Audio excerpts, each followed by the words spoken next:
The rain had been falling since late afternoon, steady, cold, unending. It turned the narrow streets of the old district into rivers of light, each puddle trembling with the reflection of red and amber traffic signals.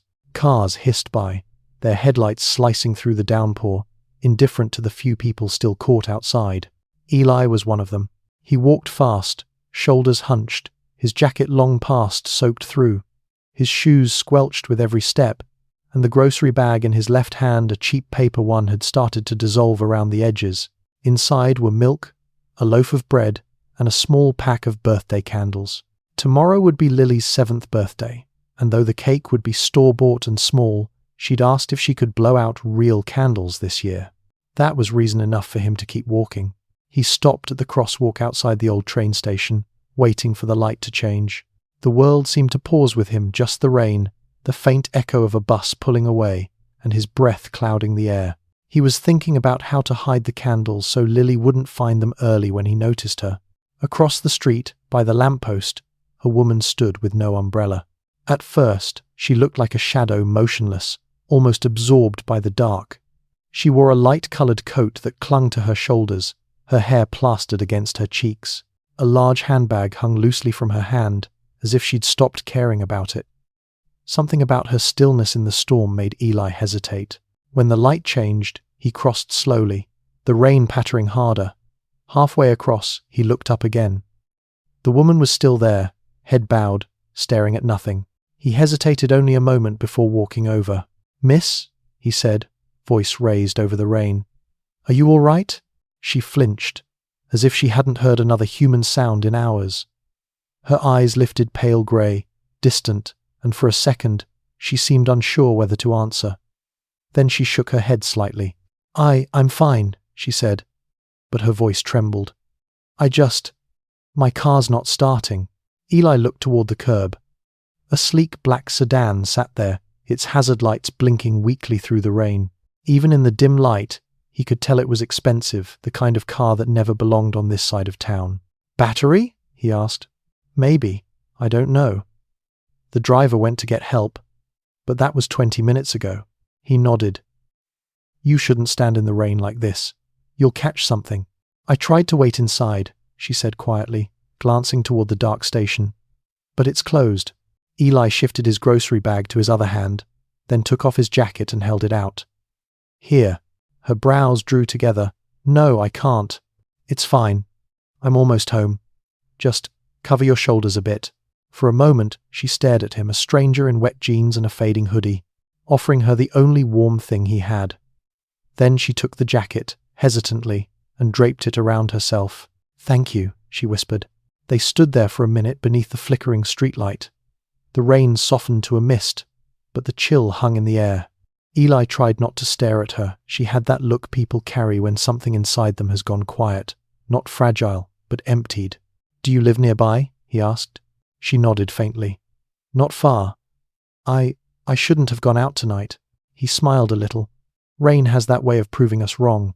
A brief silence followed, filled only by the sound of passing cars. Then, from down the road, a pair of headlights appeared, slow, deliberate, cutting through the sheets of water. The black sedan's hazard lights blinked back in recognition. She straightened slightly. That must be him. The car pulled up beside them, a long luxury vehicle with tinted windows. The driver, tall, middle-aged, in a tailored coat, stepped out and rushed toward her with an umbrella. "Ma'am, I'm so sorry," he said quickly. "There was an accident on." He stopped when he saw Eli standing beside her, jacket on her shoulders, the grocery bag hanging limp in his hand. "It's all right, Daniel," she said softly. "He was kind enough to wait with me." The driver looked at Eli with a hint of confusion, maybe suspicion, before recovering his polite tone. "Sir, thank you for assisting Miss Hale." He reached into his coat pocket, producing a small envelope. "Please allow us to—" Eli stepped back, shaking his head. "No, really. Just glad she's all right." He gave the woman a brief nod, then turned, the rain swallowing the space between them again. "Wait," she called out, voice carrying over the hum of the idling engine. Eli paused but didn't turn. "You forgot your jacket," she said. He smiled faintly, though she couldn't see it. "Keep it," he replied. "You look like you need it more tonight." And then he walked on through the rain, past the shimmering lights, toward the faint glow of the apartment building 3 blocks away. Behind him, the driver held the umbrella over the woman's head, guiding her into the car. But she kept glancing back, her fingers brushing the jacket's damp sleeve, as if trying to remember the warmth it had once held. When the door closed and the car began to move, she whispered something to herself, a name, maybe, or a thought she couldn't share aloud. The city blurred by her window, and for the first time that night, she realized how long it had been since anyone had offered her something without expecting anything in return. Morning came with grey light and the smell of rain still clinging to the windows. Eli stood in the kitchen of their small apartment, waiting for the toaster to release its tired click. The ceiling hummed faintly with the sound of water pipes, and somewhere outside, a bus engine groaned to life. "Daddy, the candles." Lily's voice came from the living room. Eli turned. She was kneeling on the couch, peering through a thin grocery bag he'd failed to hide properly. Her brown curls framed her face, and her smile was wide enough to make the whole dim room brighter. "Ah, you found them, huh?" he said, pretending to sigh. "I wasn't looking. They were just right there." She laughed. He walked over, ruffled her hair, and sat beside her. "Then I guess we can't call it a surprise anymore." She shook her head with exaggerated seriousness. "It's still a surprise if I didn't know which color." Ellie chuckled quietly. "You win." The toaster popped behind him. 2 uneven slices of bread, a little burnt, but still breakfast. He handed her one with peanut butter spread thinly over the top. She took it like it was a treasure. They ate in silence for a while, watching the morning drizzle trace thin rivers down the glass. Their apartment wasn't much: 1 bedroom, a pull-out couch, a fridge that made strange noises when it got cold, but it was steady and warm enough. He worked mornings at the hardware store down on Brighton Avenue. The pay wasn't great, but the owner let him leave early on days Lily had school recitals or doctor visits. Nights were spent doing delivery shifts on his old scooter. Rain or not, people still ordered takeout. It wasn't the life he'd dreamed of, but it was the one he could keep together. He'd been alone with Lily since she was 3. Her mother, Sarah, had passed suddenly, a car accident that left more silence than memories. In the years since, Eli had learned that grief never really left. It just learned how to stand quietly in the same room without being noticed. He kept her picture in a drawer, not out of denial, but because some days were already heavy enough without the extra ache of nostalgia. That morning, as Lily hummed to herself and drew little hearts on her napkin, he found himself thinking about the woman from the night before. He hadn't asked her name, but her face lingered in his mind, not because she was beautiful, though she was, in a fragile, distant way, but because she'd looked lost. Not in the street, but inside herself. The kind of loss that didn't come from being alone, but from being surrounded by everything and still feeling nothing. He wondered if she'd gotten home safely. The thought drifted away as quickly as it came. There was laundry to fold, lunches to pack, and a clock that always seemed to move faster than his paychecks. By noon, he was behind the counter at the hardware store, rearranging a shelf of paint cans when his co-worker, Tom, nudged him. "You look like you didn't sleep," Tom said, half laughing. "Didn't," Eli replied. "Rain kept me up." "And the kid's birthday prep?" Tom nodded knowingly. 7, right? That's the age when they start asking for ponies. Eli smiled. "Let's hope she sticks with cake and cartoons." He meant it lightly, but the words caught something in his chest. He wanted more for her, not ponies or riches, just the ease of never having to see her father count coins before the register. When the rain returned that afternoon, steady and soft, Eli watched droplets form on the glass door of the store and thought again of the stranger under the streetlight. The look in her eyes, the way she had held his jacket like it carried something more than warmth. It was a small thing, helping her. Yet something about it had felt larger than the moment, as if the rain had chosen that crosswalk for a reason. He brushed the thought aside and went back to work. That night, after Lily fell asleep, he stepped out onto the small balcony to watch the city lights blur through the mist. Somewhere in the maze of towers and penthouses, the woman from last night was probably settling into a world of polished marble floors and silent chauffeurs. He smiled faintly at the absurd distance between them, 2 worlds separated by more than rain. Then, from the corner of the balcony, he noticed something odd. His jacket, or rather, the one he had lent her, wasn't hanging where he usually kept it. He had forgotten it entirely. A small shiver of loss ran through him, not for the fabric, but for what it had come to mean, that brief, quiet exchange between two strangers in the storm. He closed his eyes and whispered, almost unconsciously, "I hope she's all right." Across the city, in a high-rise apartment overlooking the same rain-soaked skyline, Julia Hale sat on the edge of her bed, still wearing that same jacket. The chauffeur had offered to have it cleaned, but she'd refused. She didn't know why, maybe because the smell of rain on it reminded her that someone, somewhere, had cared enough to stop. She traced the stitching on the sleeve with her fingers. It was frayed near the cuff, patched once in blue thread, the kind of imperfection she hadn't seen in years. Her assistant had called earlier a reminder about tomorrow's investor meeting, the kind of thing she used to command effortlessly. But tonight, the thought of it made her stomach turn. She'd built an empire of real estate and silent dinners, of boardrooms filled with men who nodded when she spoke. But in the quiet between calls, her life felt like glass clear, untouchable, and empty. The jacket lay heavy on her shoulders now, not for its weight, but for what it symbolized, the warmth of something real, something she'd almost forgotten existed. She leaned back, watching the rain draw faint trails down the windows, and wondered not for the first time what it would feel like to be seen for who she was, and not for what her name could buy. Somewhere in the distance, thunder rolled faintly over the city, and though she didn't know his name, the stranger from the crosswalk had already begun to change her world. The next morning began with silence, the kind that felt too clean to be natural. Julia Hale sat by the long window of her penthouse, a cup of untouched coffee cooling beside her. The city stretched beneath her grey, wet, alive. She watched the traffic far below as if trying to remember what it felt like to be part of it. On the marble table lay her phone, buzzing every few minutes with messages from her assistant. Reminder: 10 a.m. Call with Hong Kong board. 1 p.m. Lunch with potential buyer. Nage p. My strategy review. All the same words, all the same rhythm, control, precision, performance. She had built her company, Hale Properties, from a single downtown building into a skyline of glass towers. The world called her relentless. Investors called her visionary. Newspapers called her the Iron Widow after her husband's passing 3 years ago. No one called her Julia. She hadn't corrected them, maybe because it was easier that way, easier to be something untouchable than to be someone hurting. That night in the rain had unsettled her. It wasn't just the storm or the car breaking down. It was the man, the stranger who had stopped. The simplicity of his concern, the way he had offered his jacket without hesitation, as if kindness was still a natural instinct. There had been no calculation in his eyes, no recognition of her name, no hidden motive, just a human warmth she hadn't felt in years.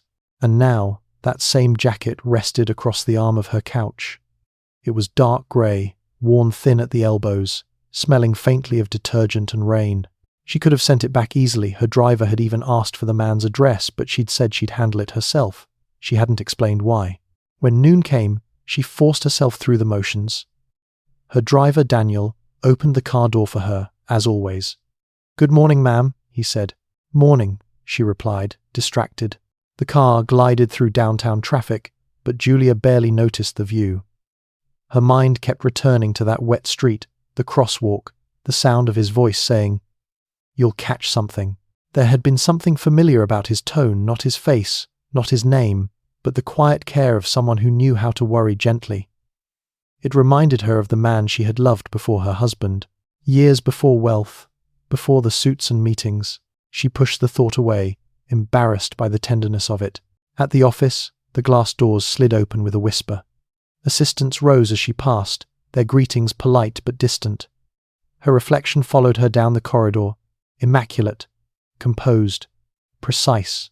No trace of the woman who had stood shivering in the rain 12 hours ago. The morning meetings blurred together. Contracts, forecasts, projections, all the things that once defined her power. But every now and then, her gaze drifted to the jacket folded neatly on the chair beside her desk. "Ma'am?" Her assistant, Mara, said softly. "You seem distracted. Should I postpone the board call?" Julia blinked back. "No. Let's continue." But when the meeting ended, she didn't move. Her hand rested on the jacket, tracing the uneven stitching again. Mara lingered at the door. That doesn't look like something from your closet, she said with a small smile. Julia hesitated. It's a stranger's. Someone helped me last night. Mara's smile widened, curious. A stranger? Yes. He didn't want anything, not even his jacket back. Mara tilted her head. Then maybe you should return it. People like that deserve to be found. The idea stuck. That evening, as the rain eased to a drizzle, Julia sat with her laptop open, scrolling through the endless city. Her company owned half the blocks near the old train station. She remembered the crosswalk, the small grocery bag, the faint logo on it, Edison Market. A local store, not far from her headquarters. On impulse, she typed the name into a map. It was a 15-minute drive. She told Daniel she wouldn't need the car for the rest of the night.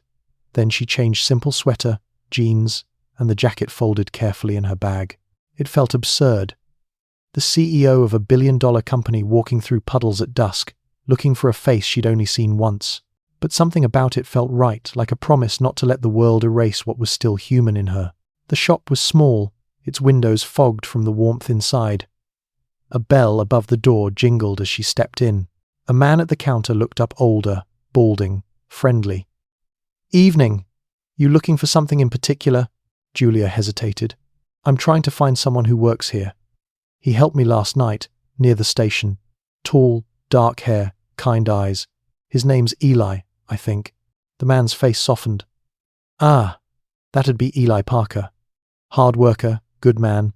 Single dad, too. He's off for the night, but I can tell him you stopped by. Would you give him this? She said, placing the folded jacket on the counter. Something rested inside its pocket. A small card. Sure thing. She nodded, thanked him quietly, and left before he could ask more. Outside, the air smelled of wet asphalt and baked bread from the bakery next door. For the first time in months, Julia felt something like lightness. She hadn't given him money or favors, just a simple card with her name, her number, and a note that read, "Thank you for your kindness. You reminded me that people still stop in the rain." Back in her apartment that night, Julia sat by the window again. The city glowed softer now, the rain reduced to whispers against the glass.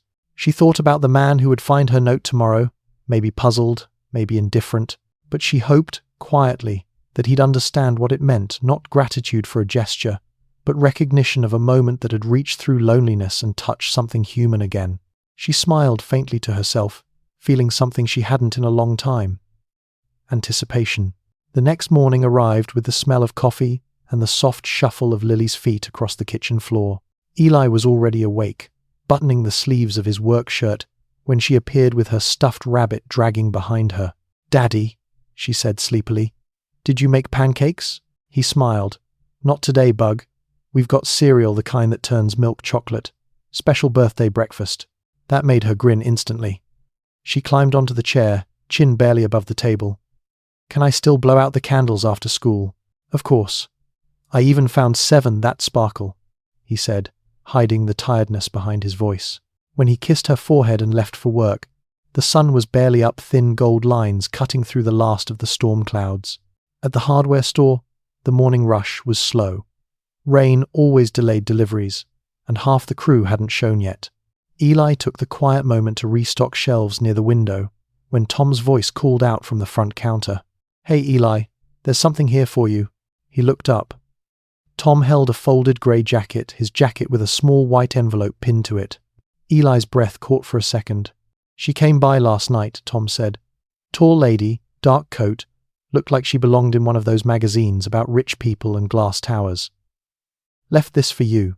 Eli wiped his hands and came over. The fabric was still faintly scented with rain, and something floral cleaner, sharper. He pulled the note free carefully, feeling oddly nervous. Inside was a simple card. No logo, no perfume, just a handwritten message in soft, even pen strokes. "Thank you for your kindness. You reminded me that people still stop in the rain. Julia Hale." Beneath it, a phone number. Eli read it twice before folding it back. Tom whistled low. "Julia Hale? As in Hale Properties? Man, she's on billboards downtown. You know how much her company's worth?" Eli frowned. "Doesn't matter. She's just someone who needed help." Yeah, but still, that's like saving the queen of the city. Eli smiled slightly. Guess she's just a person when it rains. He tucked the note into his pocket. For the rest of the day, he couldn't stop thinking about it, not because of who she was, but because she'd taken the time to come back. People didn't usually do that. Not anymore. That evening, after dinner, Lily ran around the living room with a paper crown on her head. The cheap candles flickered on the tiny cake, while the radio played softly. "Make a wish, birthday girl," Eli said, holding his phone to record her smile. She squeezed her eyes shut.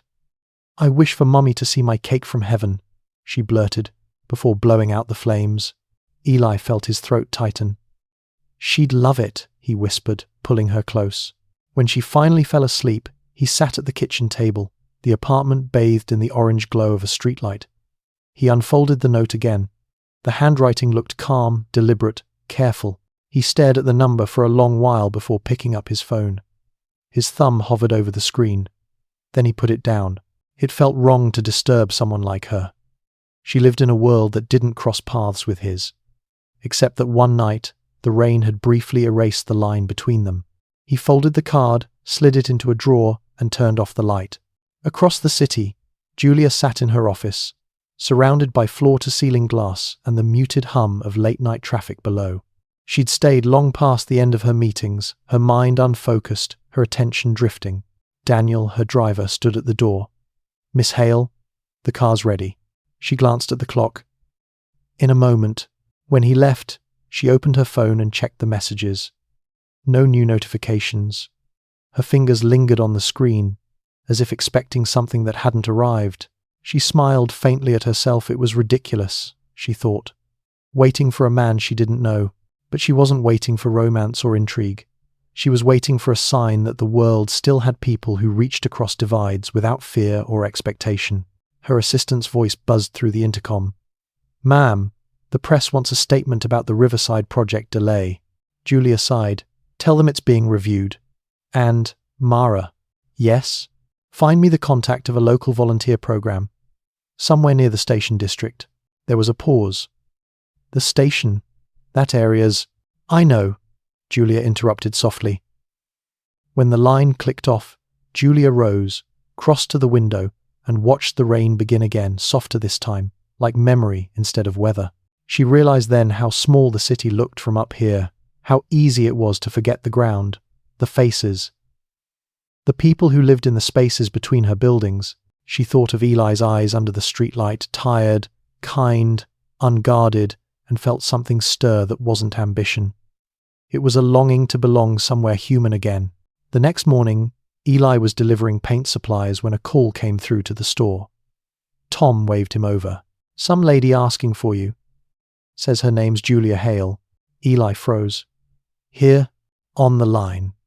Tom handed him the phone with a grin. Eli hesitated before pressing it to his ear. "This is Eli." A pause. Then, her voice low, calm, the same one that had trembled in the rain. "Mr. Parker, I hope I'm not interrupting your day." "Not at all," he said quickly, though his pulse betrayed him. "I just wanted to thank you properly. I left a note, but words never quite do justice to moments like that." "You don't owe me thanks," Eli replied. "I just did what anyone should." Her soft laugh carried through the receiver like a sigh. "I'm afraid anyone doesn't stop much anymore. Would you allow me to return the favor? Lunch? Maybe?" Eli hesitated. "I don't really fit into the kind of lunch you're used to." "Then we'll have yours," she said simply. "Something ordinary. Coffee and sandwiches, perhaps." He smiled despite himself. "All right, but only if I pay this time." "Deal," she said. When the call ended, he stood quietly for a moment, the phone still warm in his hand. The rain had stopped outside, and for the first time in a long while, the light looked different, not brighter, but softer, as if something unseen had begun to shift. That afternoon, Julia sent Daniel a brief message. "Take the day off tomorrow." Then she sat by her window again, the city stretching endlessly before her. Somewhere out there, a man with a patched jacket and tired hands was agreeing to coffee with a stranger who'd nearly forgotten what kindness felt like. And in that thought, for the first time in years, Julia felt something resembling peace. The next day arrived with a rare kind of sunlight, pale and forgiving, glinting off rain-wet pavement. Eli stood outside the cafe she'd chosen, smoothing the creases on his only decent shirt. He'd borrowed it from Tom, who insisted, "If you're having coffee with a billionaire, at least look like a guy who knows what coffee costs." He smiled at the thought. Tom meant well. Even if he didn't understand, this wasn't that kind of meeting. Through the glass, he saw her already sitting near the window, Julia Hale. Though in daylight and without the armor of wealth, she looked almost ordinary. Her hair was pulled back, her coat simple, her posture quieter than the headlines that carried her name. She looked up as he entered, and for a brief second, both hesitated, not out of awkwardness, but recognition. The kind of moment when two people realize they've both thought about that one night more than they meant to. "Eli," she greeted softly. "Julia," he replied. They shook hands, hers cool, his warm, and sat across from each other. The cafe buzzed with gentle chatter, the smell of ground coffee rich and earthy. A waiter appeared, and Julia ordered tea. Eli, black coffee. When the waiter left, silence lingered for a few seconds too long. She broke it first. "You didn't call for 2 days." He looked up, surprised. "I wasn't sure I should." "Why not? You live in a world I don't belong to." Julia smiled faintly. "I think the rain erased that difference. Just for a moment.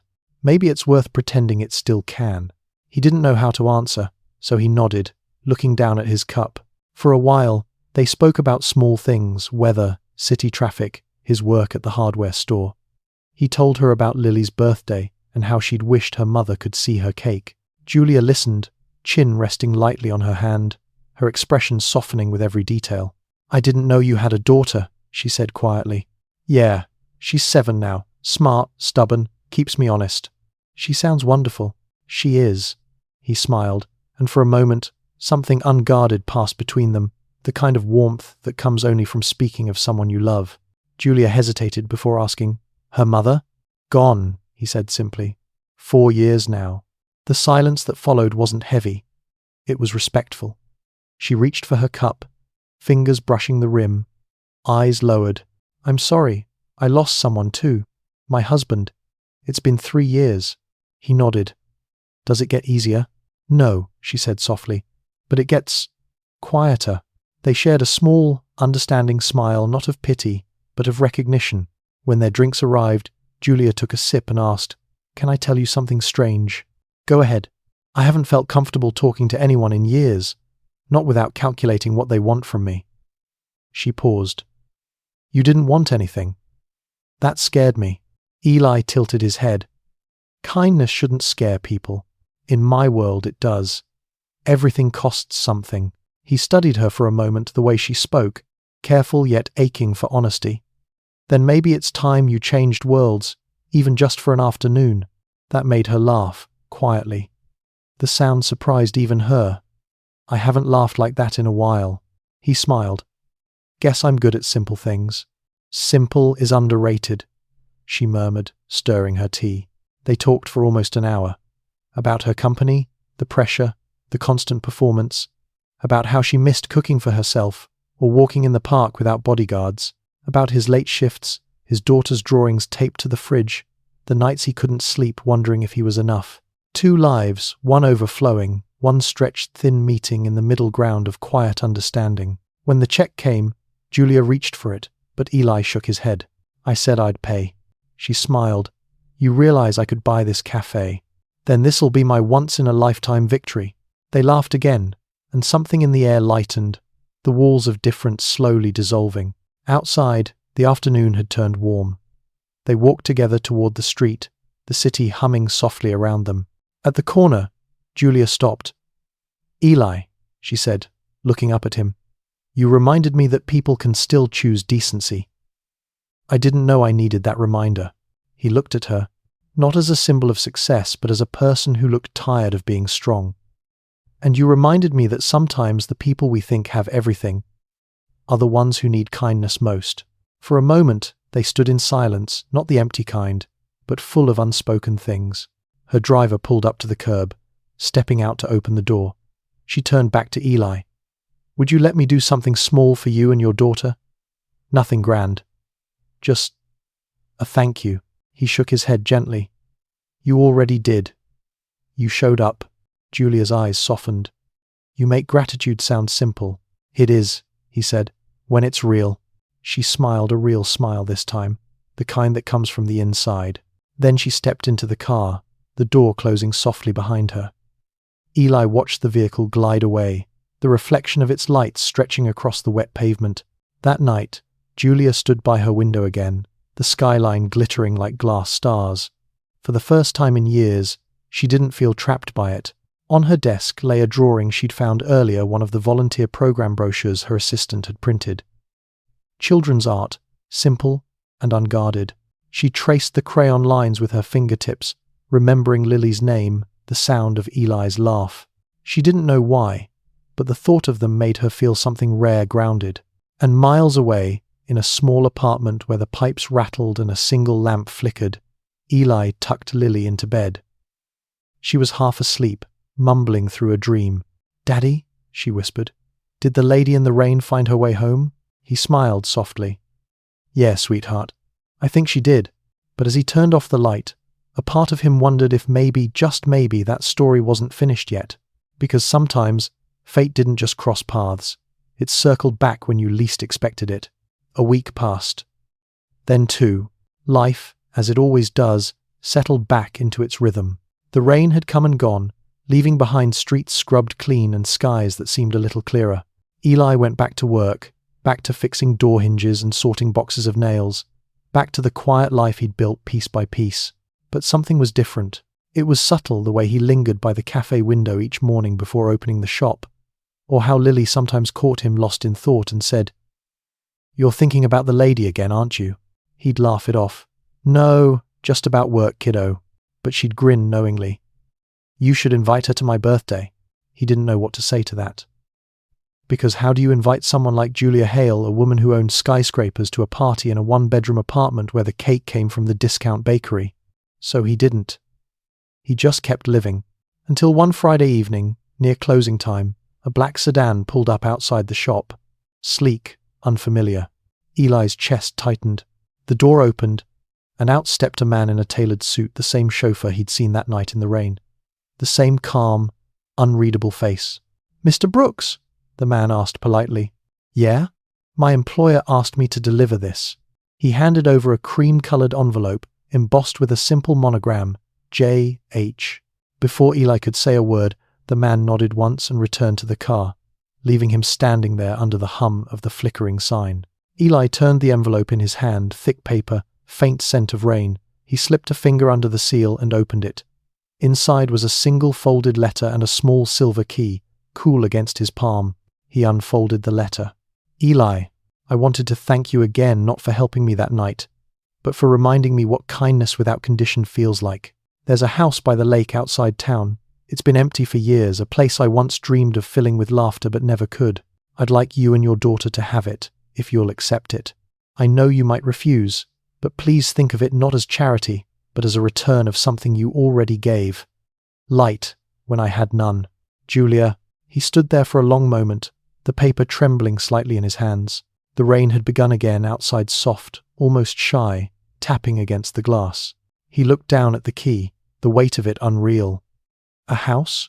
From a woman he'd met once in a storm? He could almost hear Tom's voice in his head. "If a billionaire sends you a key, man, you don't ask questions, you check what it opens." But this wasn't about curiosity, it was about meaning. He locked up the shop, slipped the key into his pocket, and walked home through the drizzle. That night, after Lily was asleep, he sat at the kitchen table, staring at the letter again. He didn't know whether to laugh, cry, or simply marvel at the absurdity of it all. The city outside glowed faintly, reflections dancing on the wet pavement. Finally, he picked up his phone and hesitated. Then, almost without realizing, he dialed the number printed faintly at the bottom of the page. The line rang twice, then her voice calm, familiar. "Eli," he swallowed. "I got your letter. I wasn't sure you'd call. I wasn't sure I should." A pause, then a quiet chuckle. "That seems to be a pattern with you." He smiled despite himself. "You can't just give someone a house, Julia." "I can," she said softly. "But maybe I shouldn't call it giving. Maybe I'm just returning something. A roof for the man who gave me shelter in the rain." He closed his eyes, the memory of that night returning in flashes, the downpour, her trembling hands, the silence that felt like understanding. "I don't know what to say," he admitted. "Say you'll visit. Tomorrow. Bring Lily. Let me show you the place before you decide." He hesitated, then nodded, even though she couldn't see it. "All right, tomorrow." The next afternoon, they drove out of the city. Eli's old car grumbling over every bump, Lily singing softly in the back seat. The rain had paused again, leaving behind low clouds and mist that clung to the hills. When they turned onto the lakeside road, the house appeared pale stone, ivy climbing the walls, glass windows reflecting the silver of the water. It wasn't grand in the way of mansions. It was quiet, graceful, almost shy.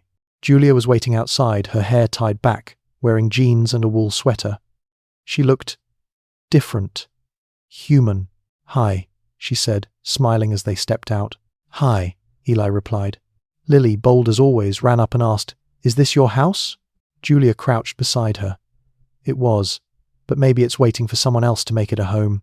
Lily tilted her head. "It looks lonely." Julia's smile faltered just a little. It was. Inside, the rooms smelled faintly of cedar and rain.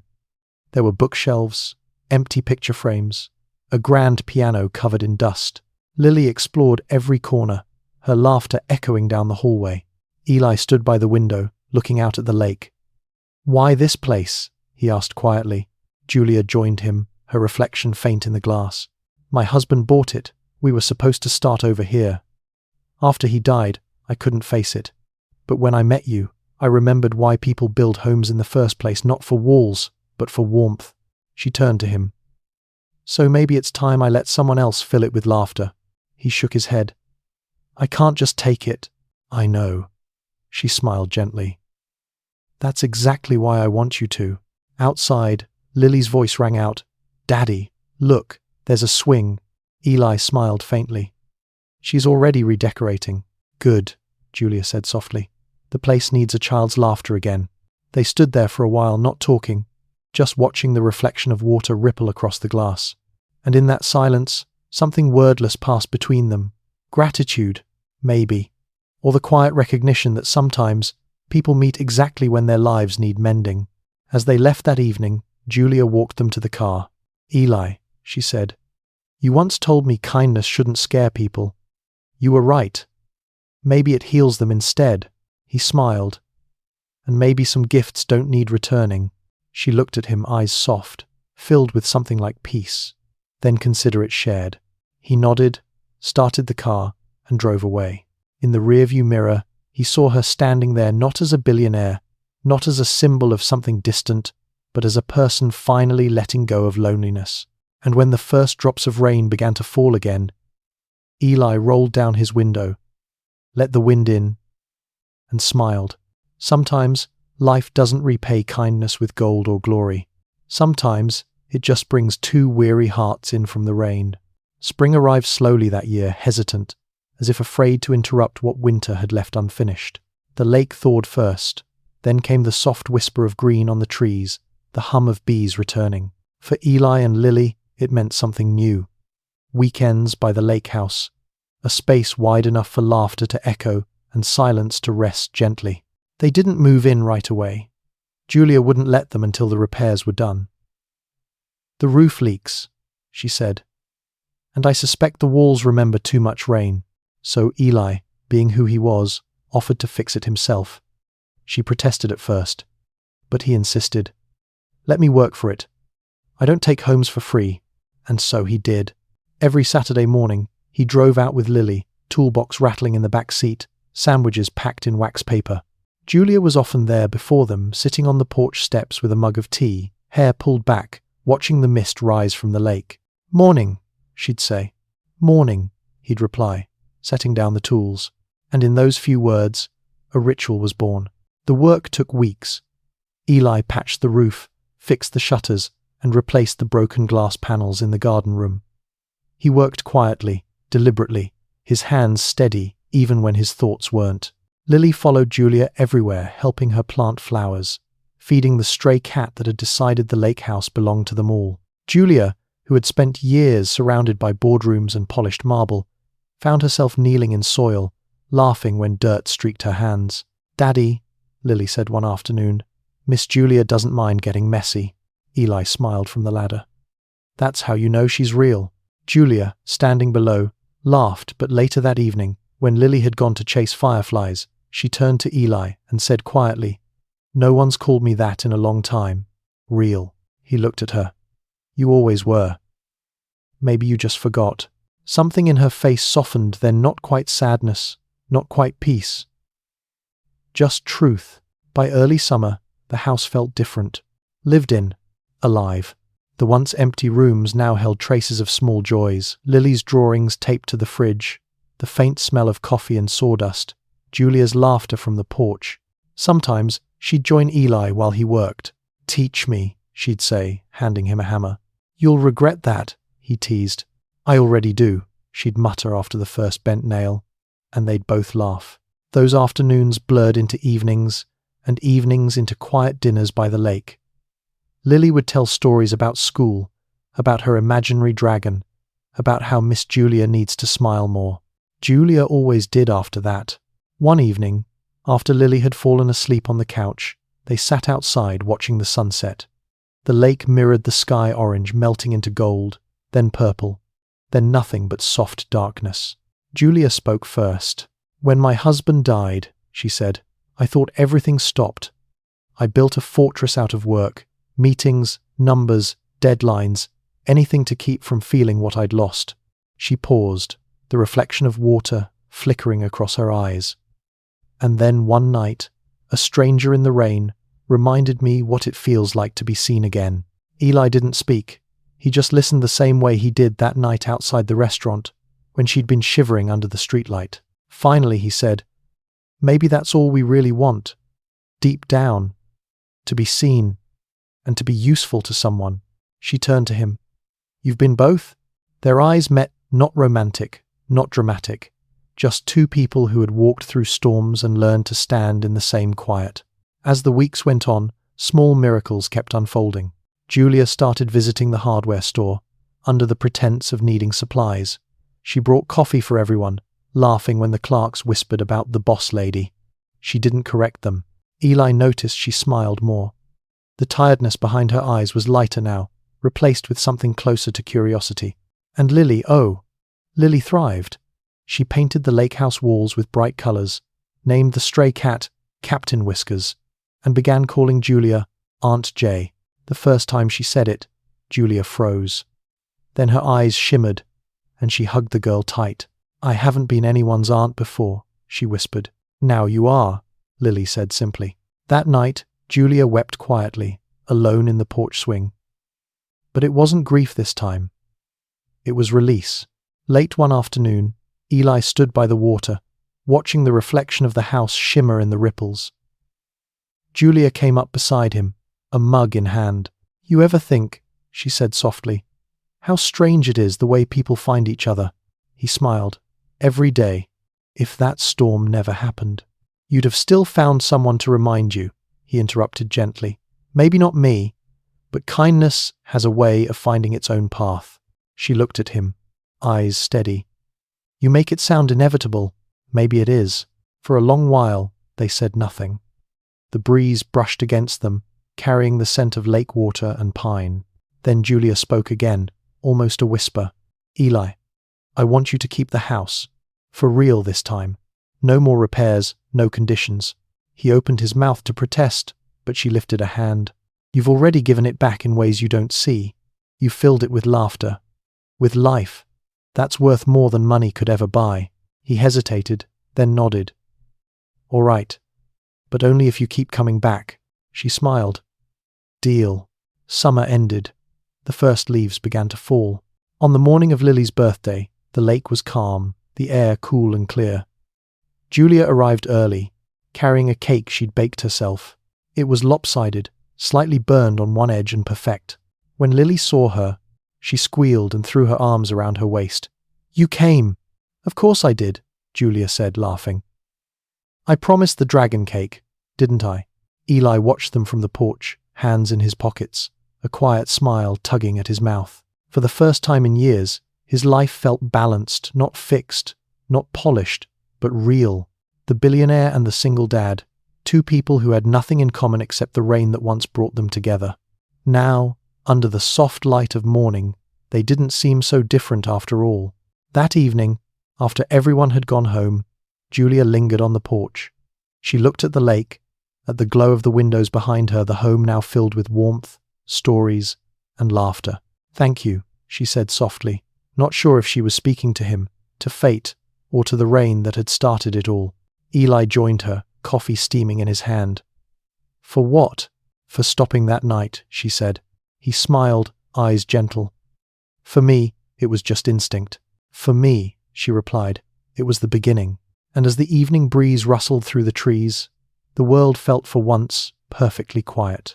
Autumn came quietly. By the lake, the world shifted color gold, rust, and slow-falling leaves that drifted down like tired memories. The air smelled of wood smoke and change. Inside the house, laughter mingled with the crackle of a small fire. Lily sat on the floor, surrounded by colored pencils, humming as she drew. Julia sat nearby, reading aloud from a book she'd found in the attic. Her voice was soft, even, full of the calm she'd once chased but never found. Eli watched from the doorway, one shoulder resting against the frame. He didn't interrupt. He just listened to the sound of peace returning to a house that had waited too long for it. There was a time, not too long ago, when he'd believed his life had already been decided, a narrow path of work, rent, and worry.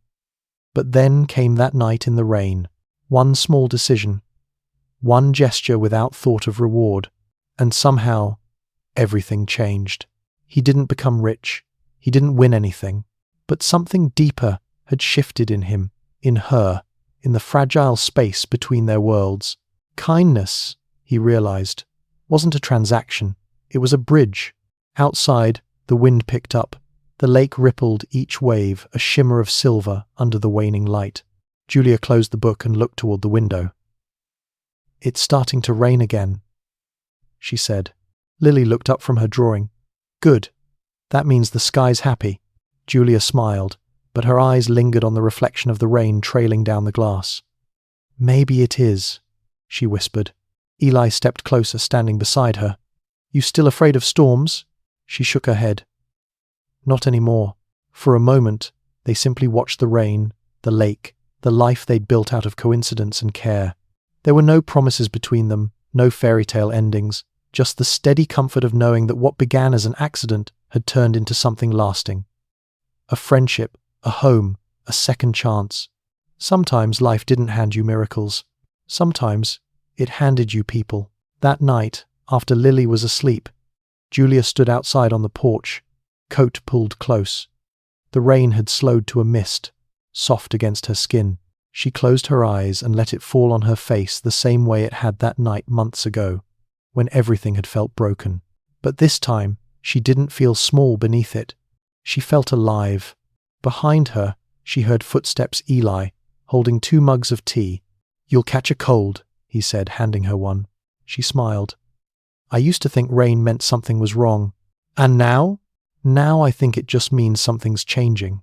He nodded, taking a slow sip. "Guess we all did."